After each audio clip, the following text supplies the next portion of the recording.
Hey everyone, my name is Brody, and today I will be presenting my 3D design time capsule. In general, my art is depicted by my surroundings. I specifically focus on the interaction between natural and man-made elements.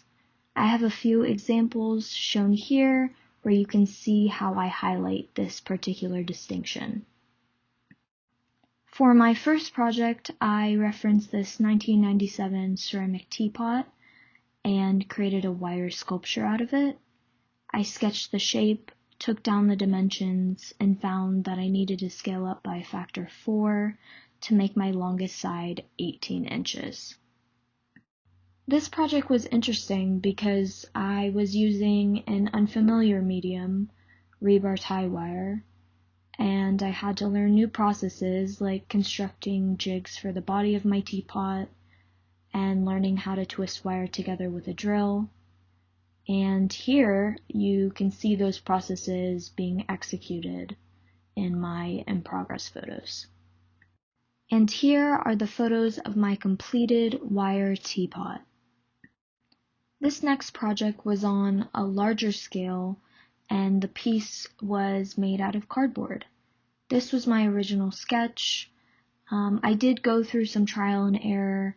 My idea ended up being that I was going to make 3 zigzag forms with a diamond in the middle. I had to first construct a maquette or a miniature model of what the sculpture would look like. I created that out of poster board and tape.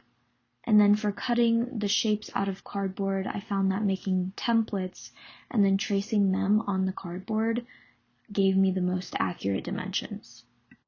Here's what the sculpture looked like after I assembled each piece together using cardboard tabs, hot glue, and then sealing each side with water, a sponge, and packing tape. And this is what the final piece looks like. The 3 zigzags were painted black, and the diamond in the middle was painted sky blue. I am very pleased with the outcome because the sculpture is structurally sound and the paint pops. For my final project, I used what I learned from the previous projects to construct a plaster armature. I was inspired by an artist named Virginia Scocci. She is a ceramic artist, and I was really drawn to her abstract forms and textures. As you can see here, I created an initial maquette out of plasticine that was loosely based off of her work.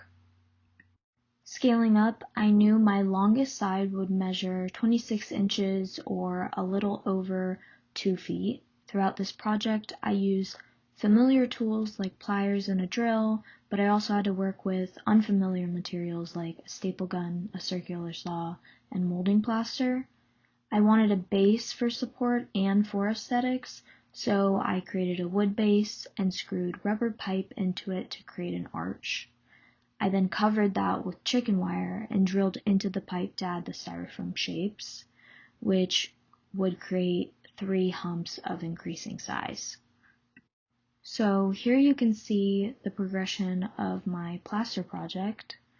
I first cut strips from a white bed sheet and covered them in the plaster mixture to establish some initial shape, and then I repeated that for several coats. I let that dry, sanded the sculpture, repaired any pits in the sculpture until it was smooth, and then I added an intentional raised texture. And here's the final piece. Out of all of the projects I've shown, I am the most proud of this plaster project. I am really happy I had the opportunity to learn these new techniques and learn how to create work in 3-dimensional forms.